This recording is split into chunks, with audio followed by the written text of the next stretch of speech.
Ve mecliste çalışan arkadaşlarımız, basın emekçileri, hepiniz hoş geldiniz grup toplantımıza. Bugün yine pandemi nedeniyle konuklarımız çok az sayıda var. Bugünkü grup toplantısında konuşmasını yapmak üzere değerli eş genel başkanımız Pervin Buldan'ı kürsüye davet ediyorum. Buyurun başkanım.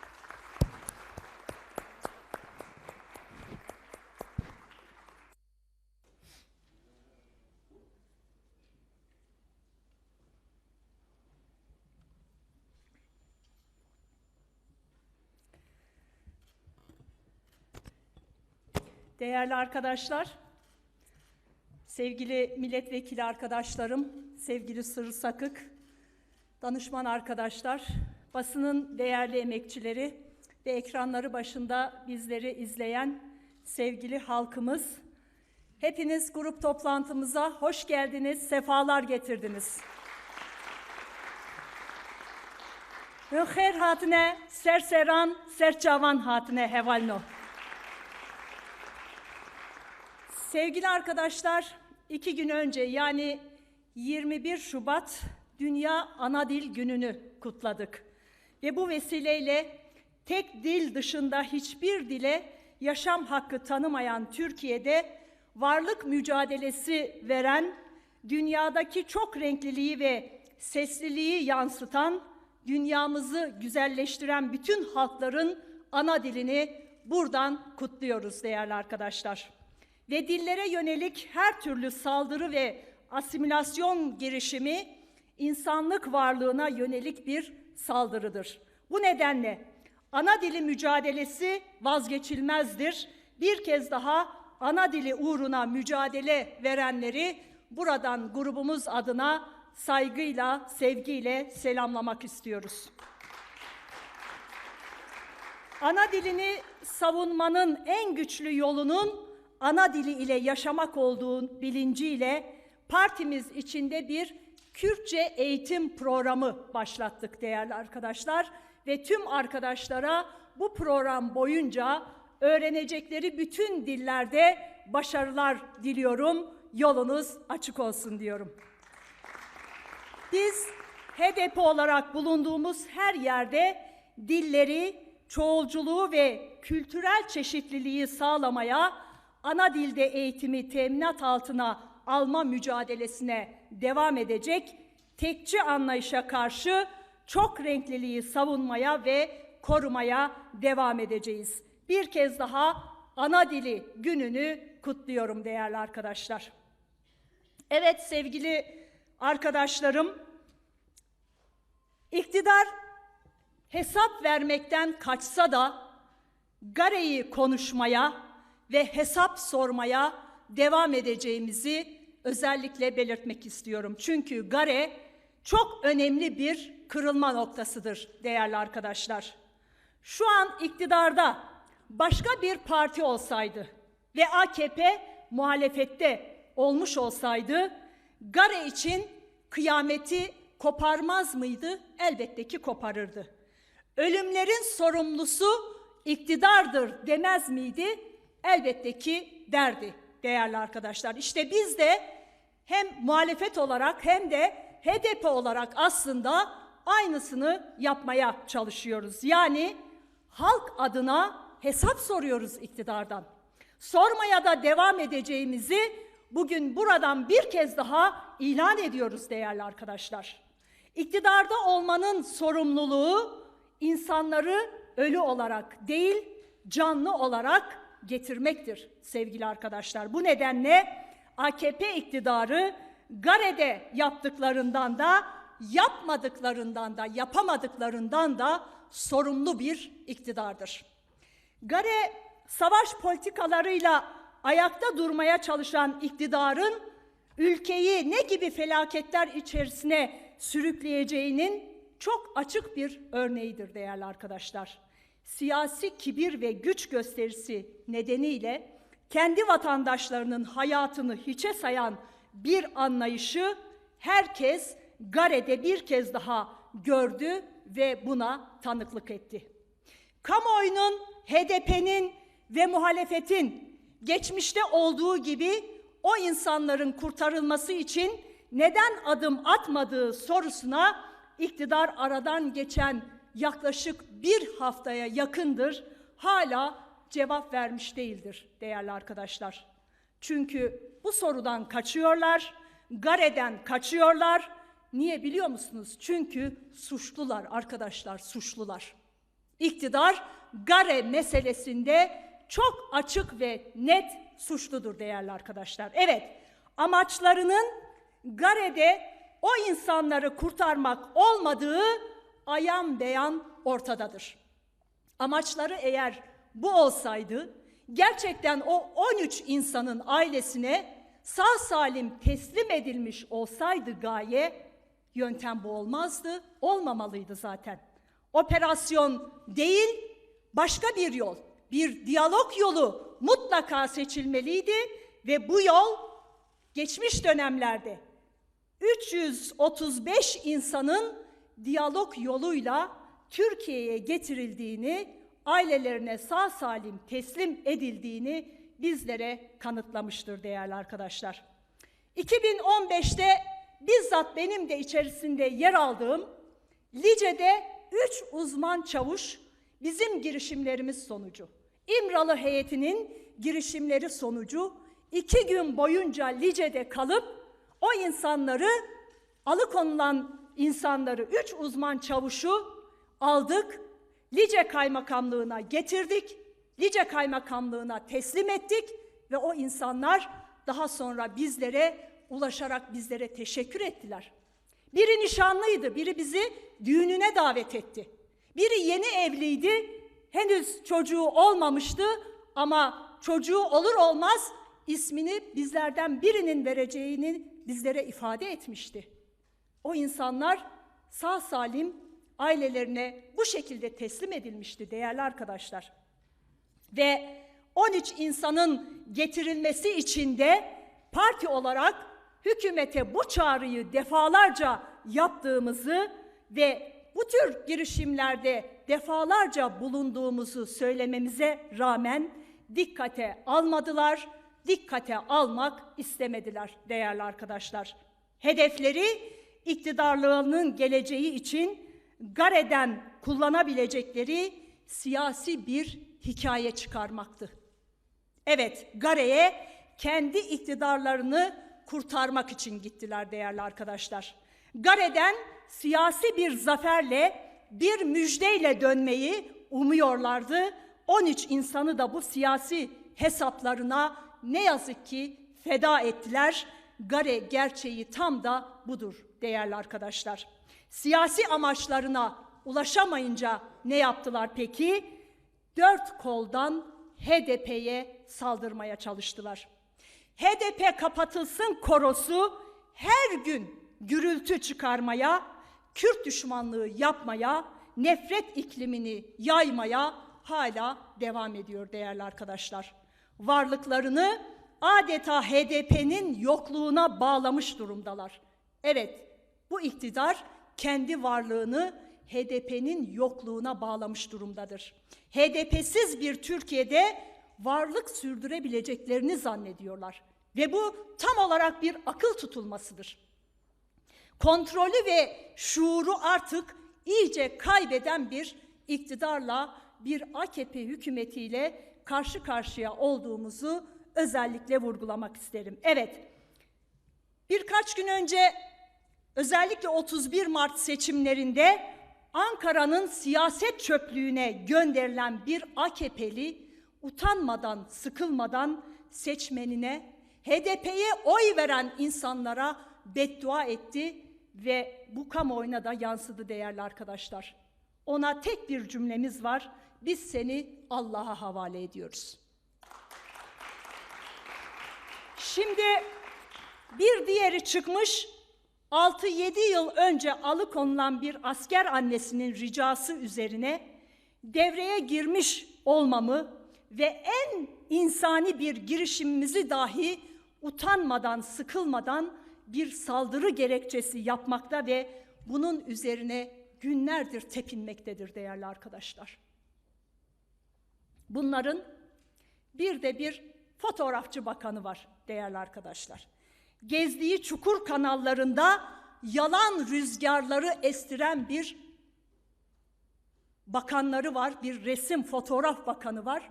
Şimdi ona yaptıklarına, söylediklerine, attığı iftiralara, yalanlara ben buradan cevap vereceğim değerli arkadaşlar. Şimdi çözüm sürecinde Kandil'e yaptığımız onlarca ziyaretin fotoğrafları üzerinden algı yaratma telaşında olduklarını özellikle belirtmek isterim.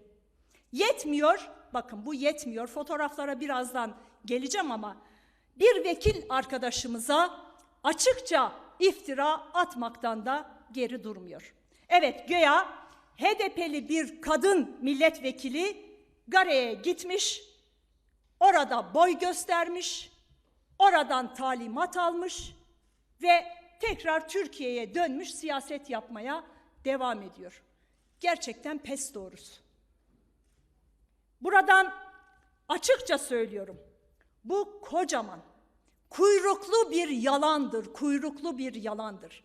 Bizim milletvekilimiz Gare'ye gitmemiştir, Gare'de bulunmamıştır.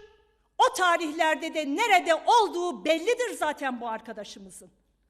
Şimdi bu kara propagandanın arkasına sığınanlar yarın öbür gün bu arkadaşımız yeni bir açıklama yaptığında bunun nasıl arkasında kalacaklarını, bunun nasıl altında kalacaklarını acaba düşünmüyorlar mı?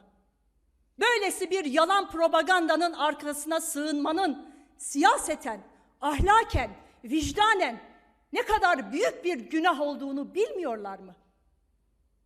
Bizim milletvekilimizin Gare'de ne işi var? Bizim milletvekilimiz Gare'ye niye gitsin?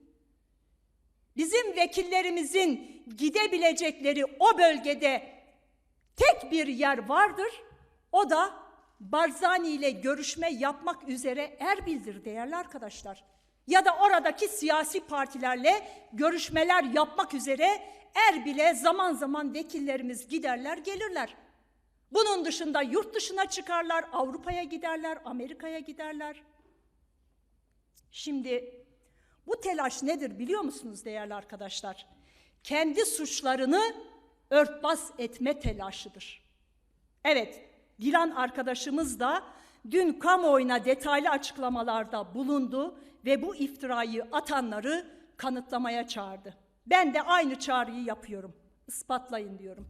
Eğer ispatlayamazsanız müfterisiniz diyorum buradan. Bunlar yalanla, iftirayla, özellikle iftiraya sarılarak her gün bir düşüşün içerisindeler değerli arkadaşlar. Ve bu acizlik içerisinde adeta yerlerde sürükleniyorlar. Allah kimseyi böyle şaşırtmasın ve böylesi bir acizliğin içerisine de düşürmesin diyoruz. Resmen nasıl bir durum yaşıyorlar biliyor musunuz? Resmen dibindeler değerli arkadaşlar. Şimdi biz dünyanın en derin çukurunun Büyük Okyanus'taki Mariana çukuru olduğunu biliyorduk değerli arkadaşlar. Meğer en derin çukur dibinde dibi Ankara'daki iktidarın içine düştüğü çukurmuş. Biz bu son günlerde bunu çok net olarak gördük ve bunu biliyoruz değerli arkadaşlar. Bize yönelik iftira, kumpas ve saldırı kampanyası aynı cemaat döneminin yönetimleri olarak karşımıza çıkmaktadır değerli arkadaşlar. Belli ki bunlar cemaatteki abilerinden çok dersler almışlar, çok şeyler öğrenmişler. Şimdi bu bakan, fotoğrafları gösteren bakan, gaye nedir biliyor musunuz? Erdoğan'ın koltuğuna açıkça göz dikme meselesidir. Evet, bu bakan Erdoğan'ın koltuğuna göz dikmiştir değerli arkadaşlar. Şimdi buradan onlara sesleniyoruz. Kendi içinizdeki iktidar ve koltuk kavgasını açık yapın. Savaşınızı HDP üzerinden yürütmeyin. HDP buna izin vermez çünkü. Aynı bakan, sevgili arkadaşlar, aynı bakan. Heyetimizin çözüm sürecinde devletin ve iktidarın bilgisi, onayı ve ricası dahilinde gerçekleştirdiği ziyaretlerin fotoğraflarını bir çıktığı programda yapmış olduğu sunumlarla özellikle gösterdiğine tanık olduk ve bunun adı bir algı yaratma çabasıdır değerli arkadaşlar. Şimdi kendisine şunu söylemek isteriz. O fotoğrafları keşke televizyon programına çıkmadan önce kendi genel başkanına bir gösterseydin. Recep Tayyip Erdoğan'a önce o fotoğrafları gösterseydin, sonra çıkıp bir televizyon kanalında bu fotoğrafların işte Kandil'e gidenler, Kandil'de neler yaptılar görüyoruz gibi bir algı yaratması içerisine keşke ondan sonra girseydin. Ve kendisi Erdoğan o süreci çok iyi, çok net bildiği için keşke önce ona gösterseydi. Bu zata aynı birilerine anlatır gibi değerli arkadaşlar, tane tane şimdi o süreci ben buradan bir kez daha anlatacağım. Evet, bak iyi dinle Soylu. İyi öğren o dönemde neler oldu, biz neler yaptık ve sen şimdi neler üzerinden bir algı operasyonu yapmaya çalışıyorsun. İyice öğren. Biz çözüm sürecini değerli arkadaşlar 3 ayak üzerinden yürüttük. Birinci ayak İmralı'ydı. İkinci ayak Kandil'di. Üçüncü ayak da hükümet ve devlet kanadıydı. O süreçte İmralı'da Sayın Öcalan'la yaptığımız her görüşme devletin ve hükümetin bilgisi ve onayı dahilinde yapılmıştır. İmralı ziyaretinden sonra yine devlet ve hükümetin onayıyla bizler Kandil'e gidiyorduk. Kandil'de yapılan görüşmelerin sonuçlarını devlet ve hükümet heyetine döndüğümüz zaman aktarıyorduk. Devlet heyeti ise bu bilgileri biz İmralı'ya gitmeden önce kendisi gidiyor, İmralı'ya götürüyor bu bilgileri, Sayın Öcalan'la görüşmeleri gerçekleştiriyor ve arkasından da bizi İmralı'ya gönderiyordu. Sonra çözüm heyetimiz İmralı'ya gidiyordu ve kendisi devlet heyetiyle yaptığı görüşmelerin çerçevesini, yani Sayın Öcalan devlet heyetiyle yaptığı görüşmelerin çerçevesini bize aktarıyordu. Biz tekrar gelip devlet heyetiyle görüşme yaptıktan sonra yine devletin bilgisi ve onayı dahilinde Kandil'e gidip oradaki PKK yetkililerini anlatıyorduk. Olay budur. Şimdi görüşme trafiği aynen böyleyken değerli arkadaşlar. Hatta bir anekdotu da sizlerle şu anda paylaşmak istiyorum. Evet, o da birine kapak olsun diye bu anekdotu paylaşmak isterim sizle. Bir defasında Kandil'e görüşme gerçekleştirdiğimiz sırada dışarıda yaptığımız bir toplantı esnasında yukarıda 2 tane İHA'nın dolaştığını gördük. 2 İHA biz o görüşmeleri yaptığımız esnada tepemizde dolaşıyordu. Şimdi İHA nedir ne değil onu biliyoruz. İnsansız hava aracı ve bir hareket gördüğü andan itibaren de bombaları atar, bulunduğu yeri bombalar ve o görüntüyü gördüğü andan da harekete geçer. Şimdi böyle bir şeyle karşı karşıya kaldık. 2 tane İHA aracının tepemizde dolaştığını gördük. Önlem alındı, ağaçların altına girdik. İHA'lar uzaklaştıktan sonra tamamdır, toplantıya devam edebiliriz denildi. Toplantımızı gerçekleştirdik, aşağı indik, geldik. Türkiye'ye geldikten sonra Ankara'da devlet ve hükümet yetkilileriyle bir görüşme gerçekleştirdik ve kendilerine söyledik. Biz oradayken üzerimizden İHA'lar geçti dedik. Bize ne dediler biliyor musunuz? Sizin güvenliğiniz için oradaydılar dediler. Yani o İHA'lar bizim güvenliğimizi sağlamak için oraya gönderilmiş. Bunu devlet ve hükümet yetkilileri bilerek bizim güvenliğimizi sağlamak amacıyla oraya gönderdiklerini bize söylediler. Evet, O Kandil görüşmelerini devletin güvenlik amaçlı, yani İHA'ları orada dolaştırdıklarını bizlere söylediler. Bütün bunlar devletin kayıtlarında mevcuttur değerli arkadaşlar. Çünkü her yaptığımız görüşme, Kandil'deki görüşmede, hükümetle ve devletle yaptığımız görüşmede, İmralı'da yaptığımız görüşmelerde kayıtlarda mevcuttur. Ben ne bir fazlasını ne bir eksiğini söylemiyorum, anlatmıyorum. Bu benim terbiyeme de, bu benim aldığım ahlaki ve siyasi ve vicdani olarak terbiyeme de yalan söylemek bana yakışmaz değerli arkadaşlar.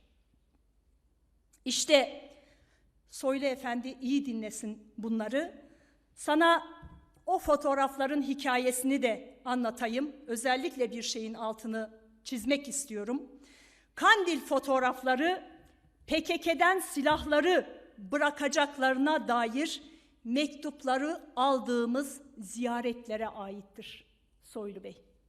Evet, aynen o fotoğraflar.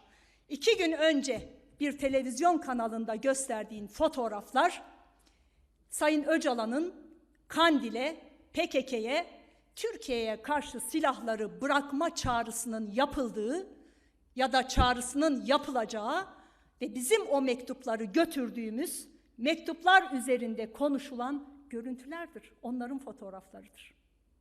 Şimdi senin genel başkanın Erdoğan da heyecanla bu mektubun Türkiye'ye nasıl döneceğini ve bizim bu mektuba karşılık olarak Türkiye'ye neler getireceğimizi heyecanla, umutla bizlerden bekliyordu. Ve biz o mektupları getirdik. İlgililere teslim de ettik. Onlar da arşivlerde mevcuttur, kayıtlarda mevcuttur. İsteyen istediği zaman o mektupları da devlet yetkililerinden elbette ki isteyebilir. O fotoğrafları Kandil'dekiler çekti.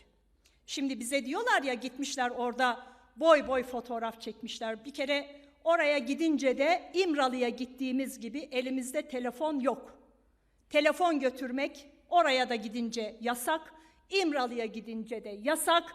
Hükümet ve devlet yetkilileriyle yaptığımız görüşmelerde de elimizde telefon yok.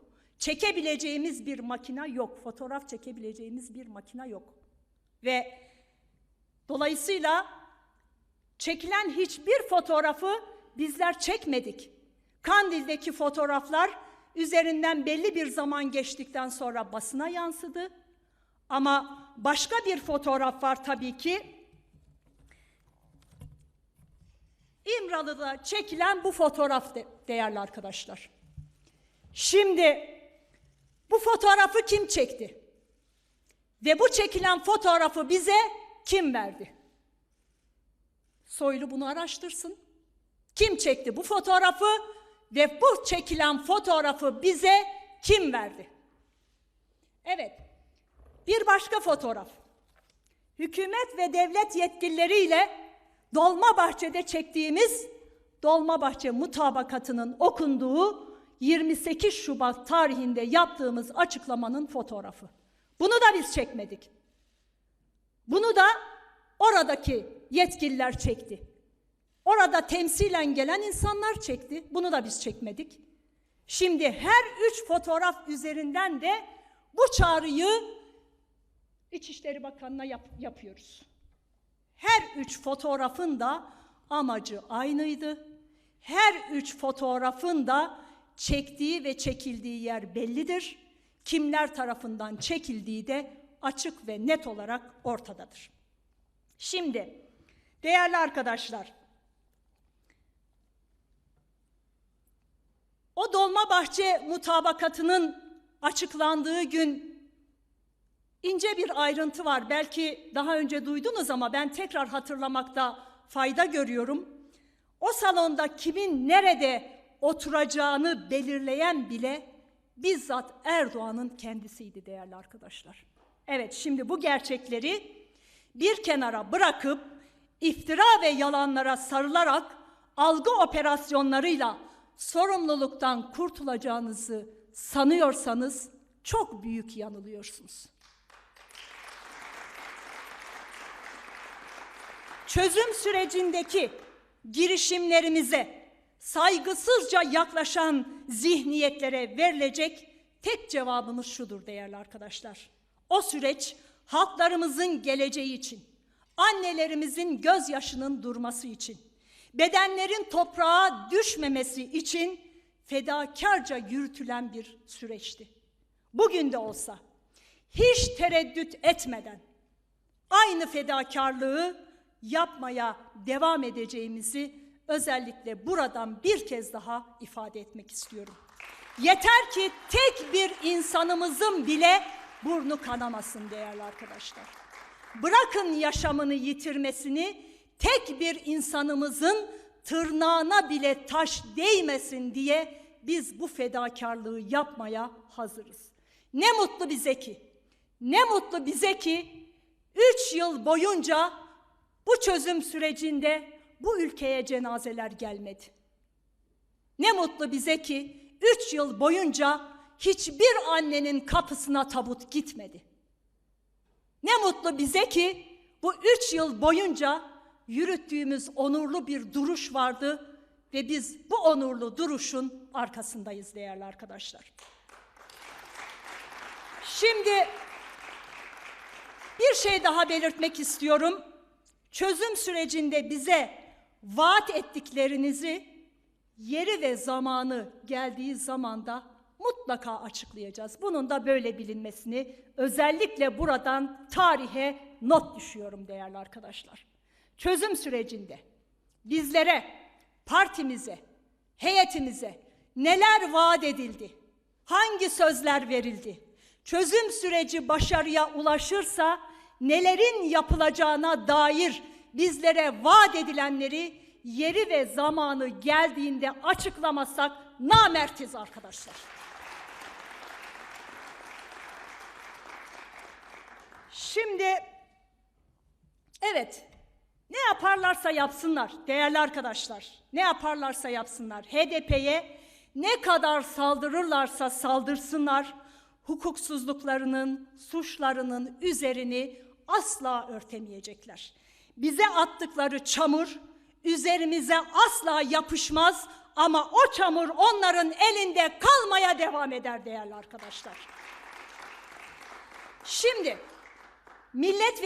milletvekilimiz, arkadaşımız Ömer Faruk Gergerlioğlu kendisine verilen haksız ve hukuksuz bir ceza AKP'nin Yargıtay'daki ilgili dairesi jet hızıyla bunu onayladı değerli arkadaşlar.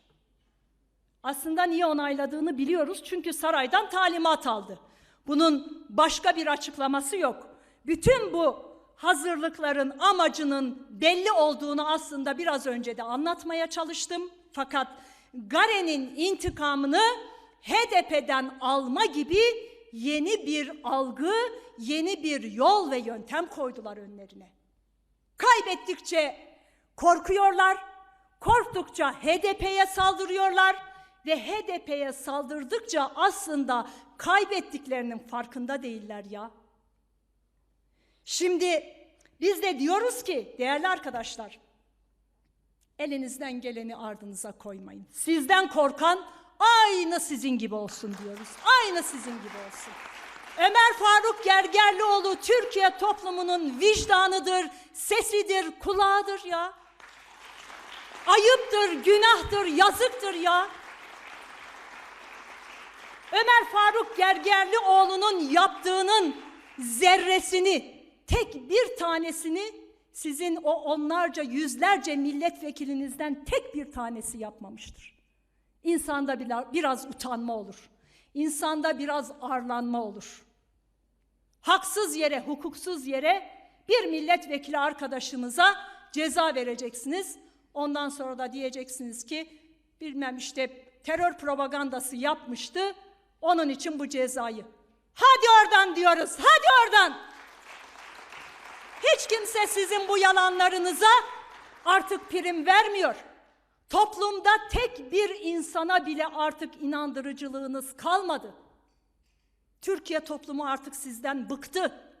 Türkiye toplumu Şu an itibariyle ne bekliyor biliyor musunuz? Bir an önce bu ülkeye sandıkların kurulmasını ve size sandıkta ders vermeyi bekliyor. Bu kadar basit ve nettir değerli arkadaşlar. Evet.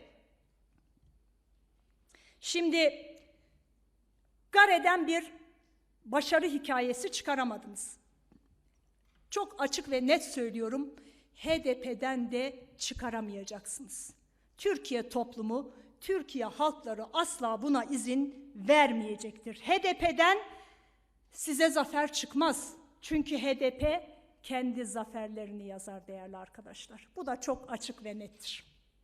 Evet, tek bir HDP'li kalsak bile celladın suratına hakikati haykırmaya devam edeceğimizi özellikle buradan bir kez daha belirtmek istiyorum.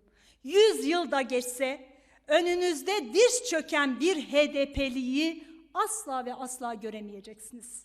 Ömer Faruk Gergerlioğlu arkadaşımız, Türkiye halklarının ve mazlumların vicdanıdır, cesur yüreğidir, insan haklarının hafızasıdır değerli arkadaşlar. Sizin zulmünüzü açığa çıkartıp hesap sorduğu için kendisini hedef aldığınızı tüm Türkiye biliyor ama tüm Türkiye'de onun yanındadır. Bunu da biliyoruz. Hakikatin yanındadır. Bunu da biliyoruz değerli arkadaşlar.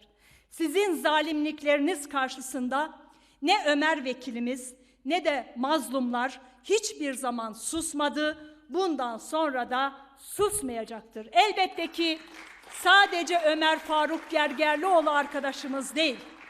Hedef aldığınız İnsan Hakları Derneği, hedef aldığınız sevgili Eren Keskin, hedef aldığınız sevgili Şebnem Korur Fincancı, vicdanın ve hakikatin sesidirler. Bu sesi susturmaya sizin gücünüz yetmeyecektir diyoruz. Ve ben buradan bu saydığım isimlere ve aynı amaçla mücadele yürüten binlere, milyonlara buradan sevgilerimizi, selamlarımızı ve kucak dolusu selamlarımızı gönderiyorum ve onları özellikle bu durmuş oldukları onurlu barış yolunda bu mücadelede yalnız bırakmayacağımızı ifade etmek istiyorum. Evet değerli arkadaşlar, şimdi yaşadığımız bu yakıcı sürecin tek bir sebebi var değerli arkadaşlar. Kürt sorununun demokratik yol ve yöntemlerle çözülmek istenmemesidir. Evet, savaş politikalarından vazgeçilmedikçe ne yazık ki bu acılar son bulmayacaktır. Evet, birkaç gün sonra 28 Şubat Dolmabahçe Mutabakatı'nın yıl dönümüdür. Dolmabahçe'de şiddetin, çatışmanın son bulacağı, demokratik müzakereye dayalı bir çözümün yolu açılmıştı. Ancak Erdoğan ülkenin geleceğini değil, iktidarlarının geleceğini düşündü ve Dolmabahçe'yi reddetti. Böyle bir görüntüyü reddetti değerli arkadaşlar. Dolmabahçe mutabakatına bağlı kalsalardı eğer, bugün bambaşka bir ülke ortamında olacaktık hep beraber. Son 6 yılda binlerce insan hayatını kaybetmemiş olacaktı. Demokratik bir ortam, huzur ve istikrar olacaktı. Toplum darbe ortamına, çatışmalı ortamlara asla sürüklenmeyecekti. Hukuksuzluklar, adaletsizlikler, kayyum gaspları yaşanmayacaktı bu ülkede değerli arkadaşlar. Ne ekonomik krizler olacaktı ne de bir borç batağı olmayacaktı bu ülkede. Fakat çözüm sürecinin bitirildiği 2015'ten bu yana çözümsüzlüğün bedelini ne yazık ki hem canıyla hem de en ağır yoksullukla, işsizlikle ödeyen Türkiye halklarıdır, halkımızdır değerli arkadaşlar. Çünkü bu ülkede bütçe bile savaşa harcanmaktadır. Halkın parası Gare'ye bomba olarak yağdırılmaktadır. İçimizi acıtan intiharlara her gün bir yenisi eklenmektedir. Gare'nin yaşandığı gün değerli arkadaşlar, Cumhurbaşkanı'nın kararıyla enerji alanında 3 yeni yandaş şirket daha kuruldu. Tabii bu dikkatlerden kaçtı. Bu meselenin dikkatlerden Gare operasyonu nedeniyle kaçtığını söylemek isterim. Fakat kurulan şirketlerin ortaklık yapısı başta olmak üzere tüm yetkiler Cumhurbaşkanı'na verildi değerli arkadaşlar. Yani kendilerine yeni bir rant kapısı daha açtılar. İhaleler bu şirketlere akacak. Şimdi bir atasözüyle bunu özellikle tamamlamaya çalışmak isterim. Bir atasözünde şöyle der değerli arkadaşlar: bir yerde tilkiler vaaz vermeye başlarsa gözünüz tavuklarda olsun der. Yani bunlar ne zaman vatan, millet, beka derse gözünüz mutlaka kendi cebinizde olsun değerli arkadaşlar. Bunlar ne zaman bu operasyonları başlatırsa gözünüz mutlaka zamlarda, artan vergilerde olsun değerli arkadaşlar. Erdoğan saraya geçtiği günden bu yana temel gıda maddelerinden benzine, doğal gazdan elektriğe varıncaya kadar A'dan Z'ye her şeye zam üstüne zam yapıldı. Ve saraya, özellikle saraya ve savaşa para dayanmıyor diyorduk daha önce. Bunu bir kez daha bu son yapılan zamlarla, vergi artışlarıyla özellikle bir kez daha buna tanıklık ediyoruz. Çünkü değerli arkadaşlar, aslında bu tür ortamlarda, bu tür zamanlarda ölen bu ülkenin yoksul halklarıdır ve emekçileridir. Ama kazanan, kasasını dolduran ise iktidar. İşte bu yoksulluğun, bu toplumsal çöküşün nedeni bu çözümsüzlük siyaseti ve savaş politikalarıdır. Evet, 28 Şubat mutabakatı bu nedenle tarihi bir önemdedir. Ne yazık ki AKP iktidarı 28 Şubat'ın mutabakat ve çözüm çizgisiyle değil, 28 Şubat'ın darbeci geleneğiyle uzlaşmayı tercih etmiştir. İktidar ve devlet aklı fırsat verilirse Kürt sorununu bir haftada çözerim diyen Sayın Öcalan'la diyalog yollarını açmak yerine hukuk dışı tecrit politikasına yönelmiştir. Tecrit hukuksuzluğuna karşı cezaevlerindeki açlık grevleri bugün 89. günündedir değerli arkadaşlar. Kürt sorununa 28 Şubat'ın çözüm paradigmasıyla değil, 15 Şubat'ın hukuksuz tecrit politikasıyla yaklaşan devlet ve siyaset aklı Türkiye toplumuna her gün en ağır bedeli ödetmektedir. Dolmabahçe'de masayı devirmenin bugünkü sonucu değerli arkadaşlar garedir. Evet, siyaset çözüm için vardır elbette. Kürt sorununu demokratik siyasetin alanından çıkartıp askerin, polisin, yargının, hukuk dışı yapıların alanına sürükleyen iktidar aklına özellikle buradan bir kez daha sormak isteriz. Siyasette niçin varsınız? Siyaset niye vardır? Parlamento niye vardır?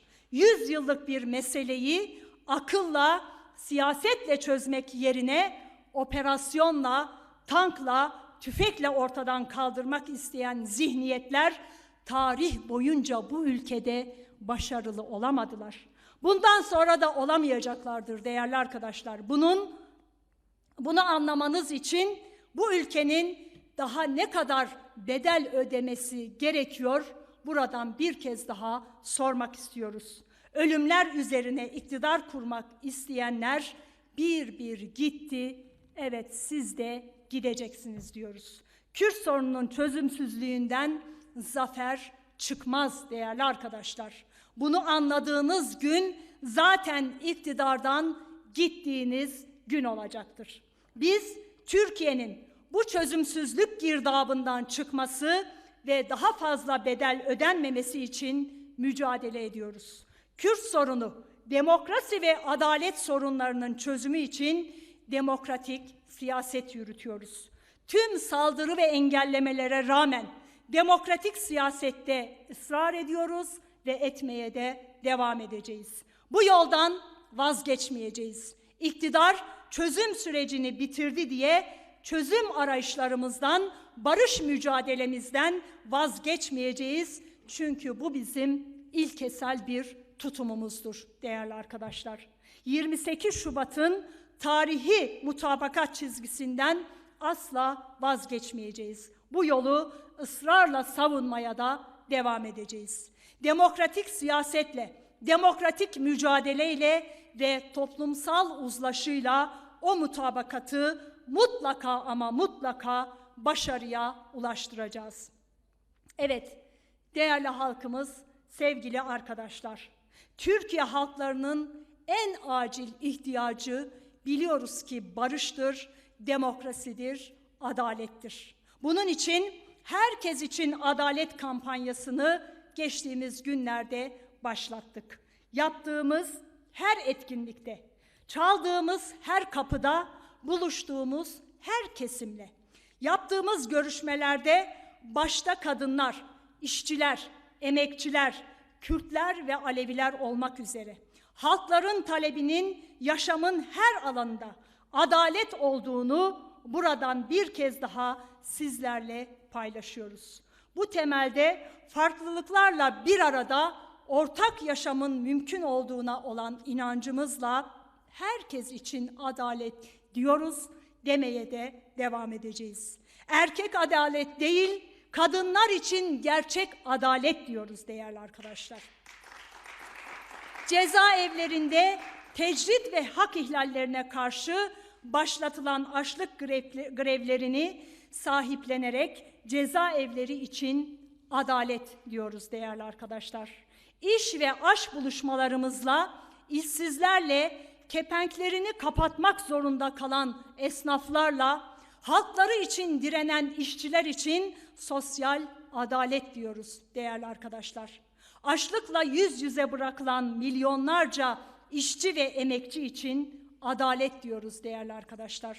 HDP olarak bu topraklarda herkes için adalet, eşitlik sağlanıp ayrıcalıklar son buluncaya kadar mücadelemizi durmaksızın sürdüreceğiz. Ve bu adaleti ancak ve ancak bu ülkeyi bizler HDP olarak milyonlarla birlikte ayrım yapmadan yönettiğimizde gerçekleştireceğimizin farkındayız ve bunun için durmadan baskı ve saldırılara boyun eğmeden yolumuza devam edeceğiz.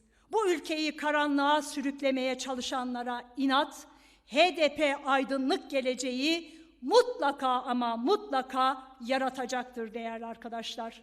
Biz saldıranlara inat, yolumuza da mücadelemize de kararlılıkla devam edeceğiz. Halklarımızın umudu ve cesareti olmaya devam edeceğiz. HDP demokrasinin yıkılmayan kalesi olmaya devam edecektir. Hızır hepimizin yardımcısı olsun, yolunuz ve yolumuz açık olsun. Sevgiler, saygılar.